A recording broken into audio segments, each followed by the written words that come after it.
today, but in order to kick it off, let's get this party started, shall we?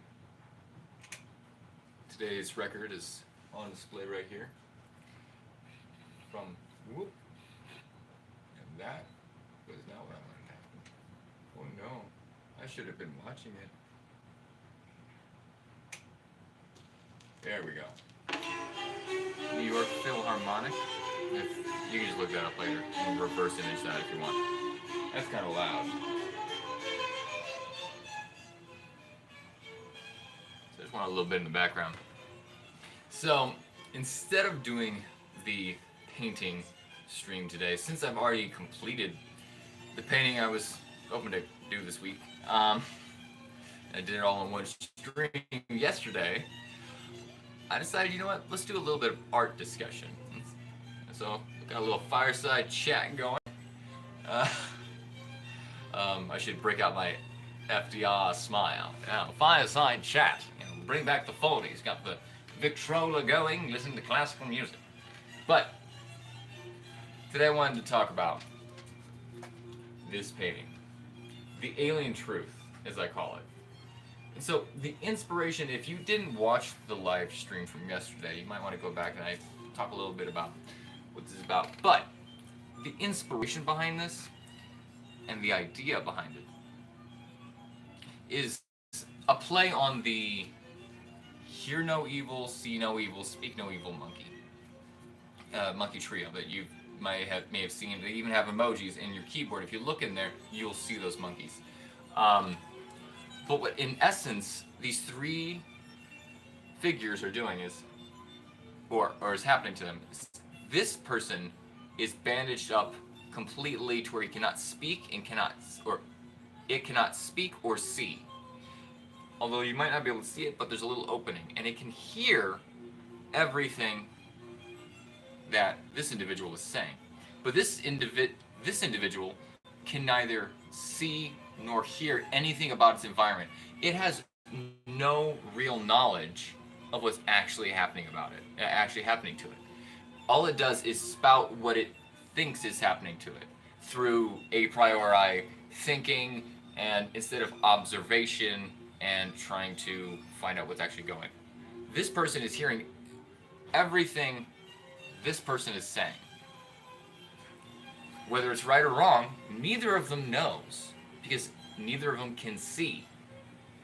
But the central figure, the figure that holds power, can neither hears the lies nor can speak out against it, unfortunately.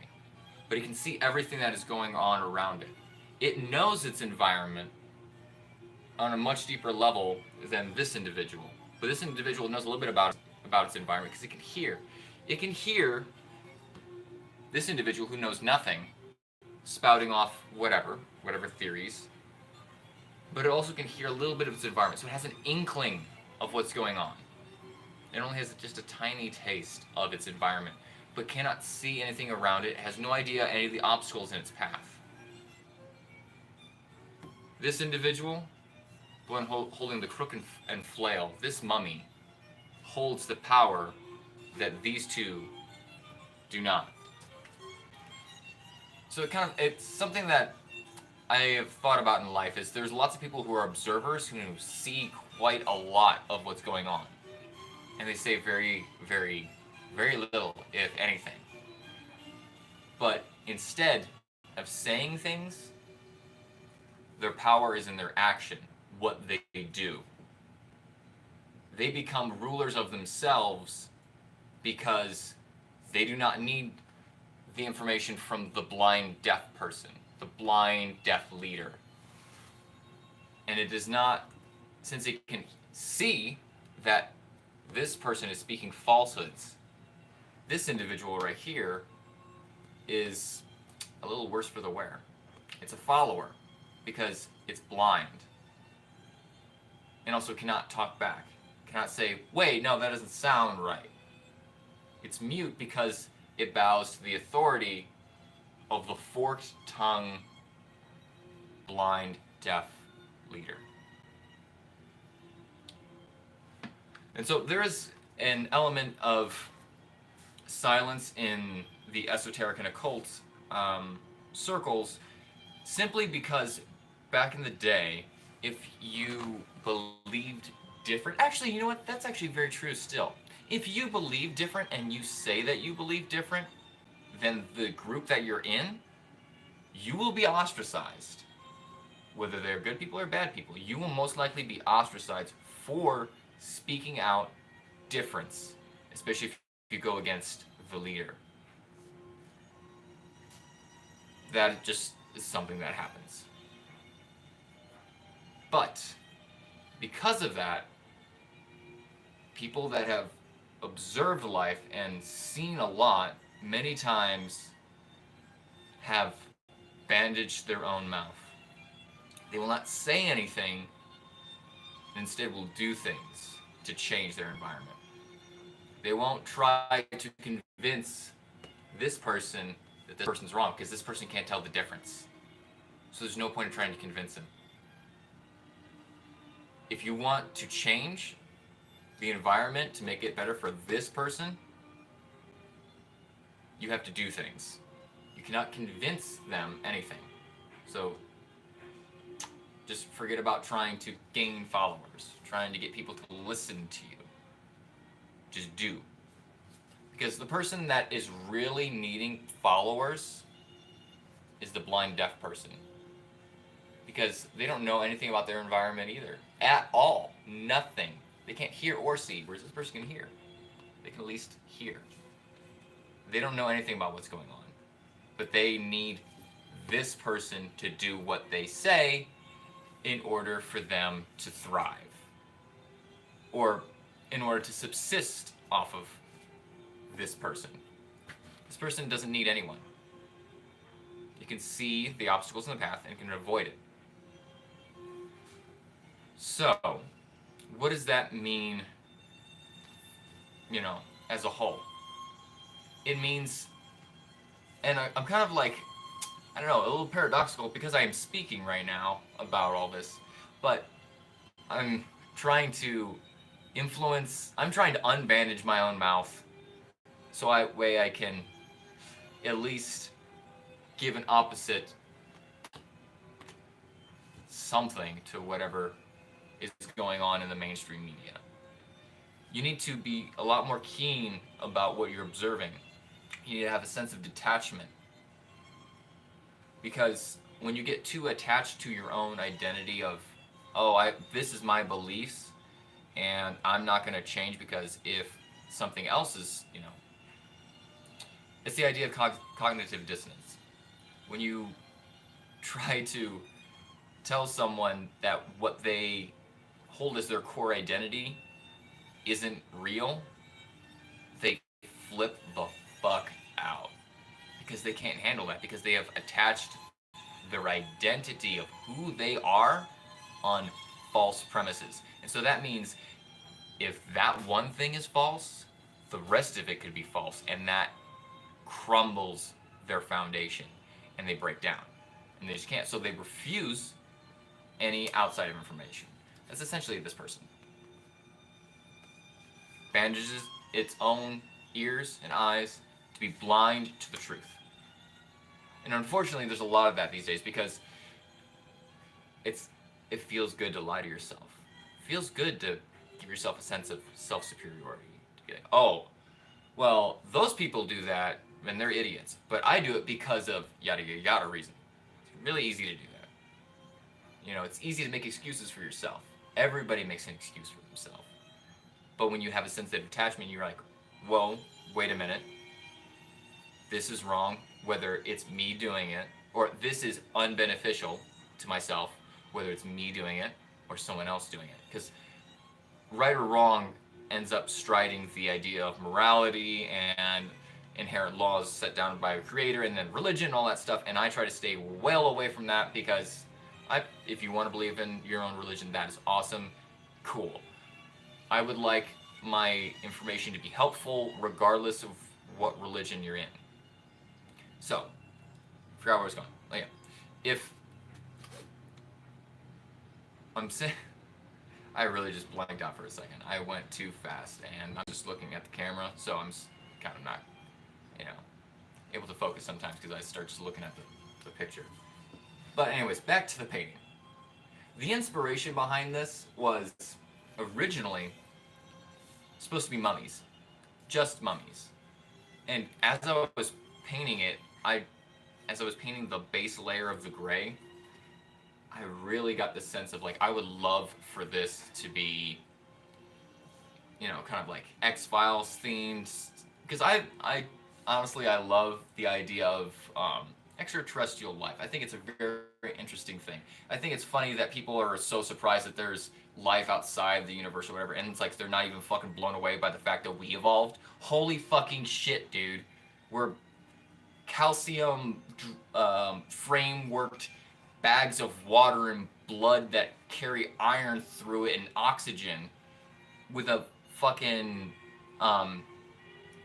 electrical computer, like hyper complex computer sitting right there in 3 pounds and guiding us.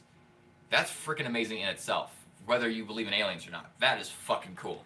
But I like to use the idea of aliens because right now it seems to be a very big theme that people like to kind of think of the other.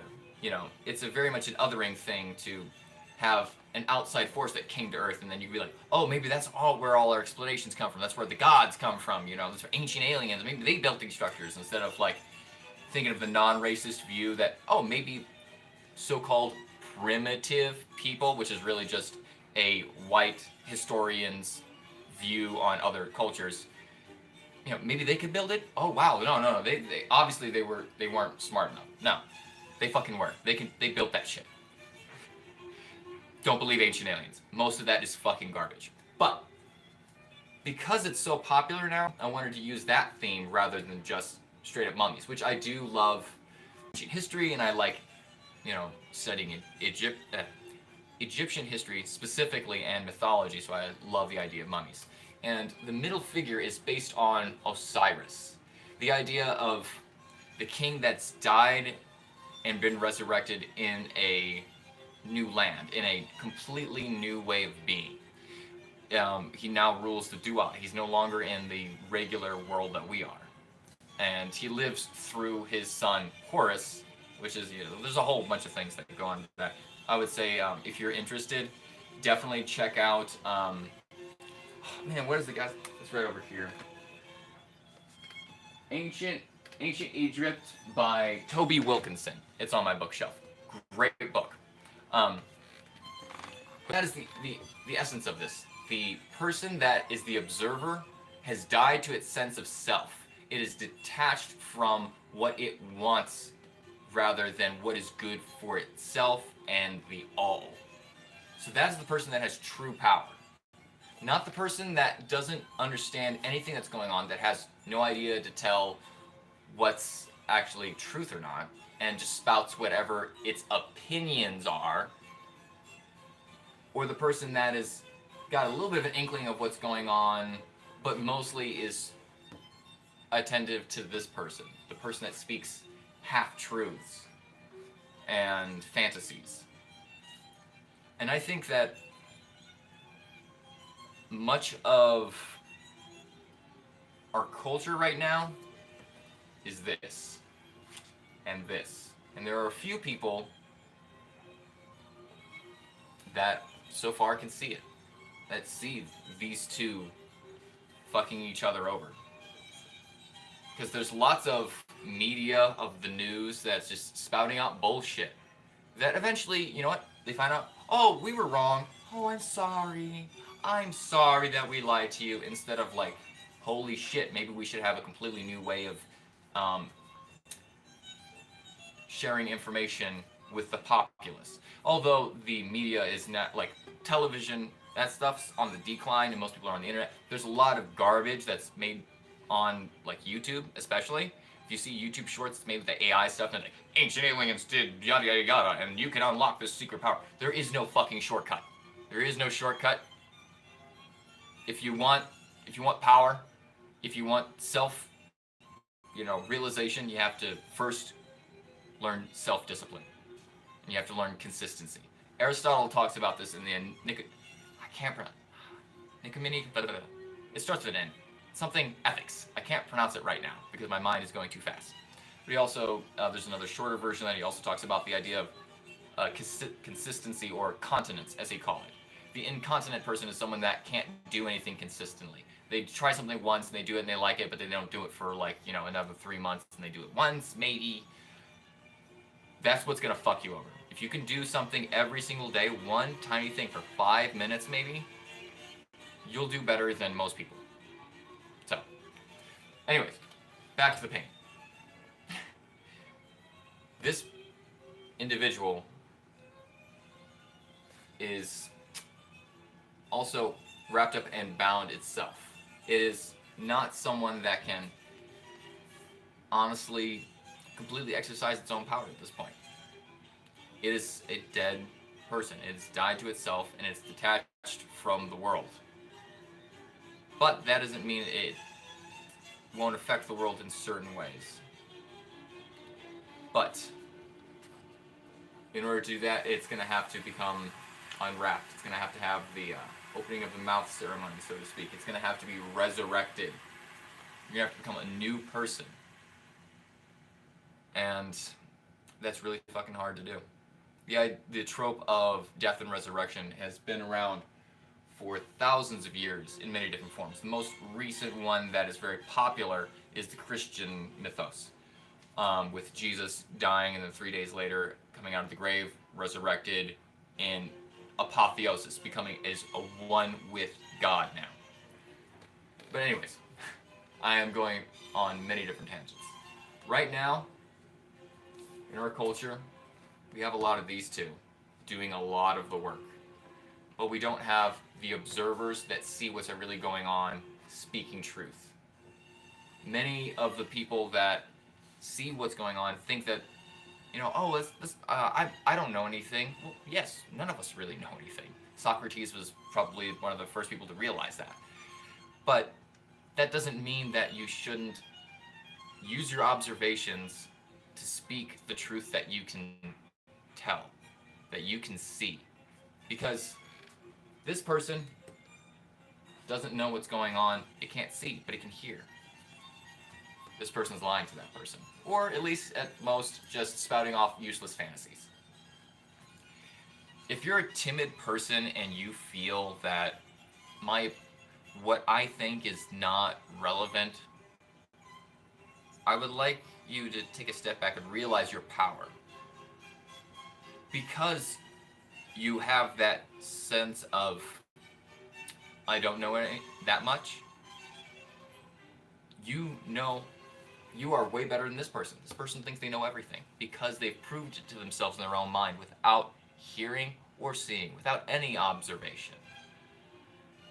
So it is good to at least bring counter arguments when you encounter lies or things that you're like, hey, I'm not sure that's true. Because there's a lot of things, if you look in comments of videos, especially the weird conspiracy theory ones that are obviously bullshit, you're going to see a lot of bots that are agreeing with it, and also you're going to see a lot of people that have been duped by the bots. And if you know the right information and you don't say anything, that's on you. You could have let people know, hey, this is bullshit. And we need a lot more people calling out bullshit these days. Because there's the whole dynamic of the atheists versus the Christians, or the atheist versus the theist, that unfortunately has put a sour taste in people's mouth to where they hate people that call out bullshit because they're not doing it as an actual way to help people. It's usually in a sense of self-superiority. It's like, oh, you're stupid. You believe in a god? Stay away from that. Stay away from moral judgments or anything like that. It's good to see what people's actions do. Like, hey, this person doesn't know what they're doing. You should take that into consideration, but you should never say that they're stupid unless you have proof. Which goes back to this person. The person can observe and see what's going on. The scientific method, you could say. The idea of testing over and over, because the scientific method does not prove anything. It can only disprove a theory or an observation. So test things and see if you can disprove it. If you can't, maybe there's something there. But use your eyes, use your mind, and don't be one of these people that just listens to the bullshit that the forked tongue of media. Because media has transformed from television media that, your anchor that goes on, hi, and we're on tonight, we're talking about such and such subject. Did you know that milk makes your butt bigger? That type of shit. Sorry, I'm just laughing at my own impression of an anchor person. Now we have these weird AI created images that looks hyper realistic and AI videos spouting out complete bullshit. And it sounds convincing unless you actually know anything about history, science, any of that shit, you're not going to be convinced by that. But there's a lot of people that don't know anything. So for the people that are observers, that are skeptics, that are humble skeptics especially, your voice is needed in this time. Because there is a lot of woo-woo that is being propounded. Like, I love magic. I love philosophy. But that doesn't mean that I say that this is the way to go. This is what's the truth. This is the hidden truth that if they've been keeping from you. Ooh. Because there is no hidden truth. The truth is out there and it's obvious if you open your eyes. Unfortunately, most of us have been had our eyes bandaged by our culture, our upbringing, our parents, what they believed, our religion. There are tons of different layers of bandages that are blinding us to the truth. Some people wrap their own heads with those bandages and then blind themselves to the truth. With, like, as I was saying, I have a new viewer on here. I was talking about the idea of being blinded by the education system that we were brought up in, the cultural, conditions, our parental environment. But once you know that these things are blinding you and you don't take off the bandages to see the truth, it's on you. Anyways, I think I've kind of ranted long enough. If you enjoy my work and also want to kind of support me in my mission to help people, have symbols in their house that make them think and can influence your life for the better, please go to my website, ezekielschmidtart.com. You can buy a painting, you can buy a print. If you want this one, you're going to have to comment. It's not on the website. I don't know if I'm ever going to put this on the website, honestly. This might just be a little special hidden gem. This might just be for me. But unless someone else wants it, because I don't. Just make me an offer. At this point, I really don't care about the money as much as I care about the message. Do I need to make money? Yes, because if I want to continue influencing the world in positive ways, I'm going to have to be able to spend more time doing this. And the only way to do that is to not have to work a job that takes up all of my time doing nothing but serving the corporate masters. So if you want to support me, go to my website, ezekielschmidtart.com. You can pick up t-shirts, mugs, stickers, prints. There's tons of stuff on there. I have puzzles. I have a whole freaking clothing line. So go check that out. Some really dope stuff. Oh look, it's 4:30 and I'm supposed to cut off the stream now, but I would really appreciate it if y'all did that. Or if you're not gonna buy anything, share this video. Share my website. I'm putting this at the end of the video because I just remembered at the end I'm supposed to do this. I don't have much more to say other than if you want to follow me, what I do day to day, kind of posting and thoughts and just daily occurrence, check out my Instagram, ezekielschmidtart.com, or ezekielschmidtart on Instagram. Same thing on Facebook. It's all the same stuff. It's all connected. God, I love his music. Itzhak Perlman and Isaac Stern. Just, anyways, I hope you all have a great day. Influence the world for the better. Happy Mars Day.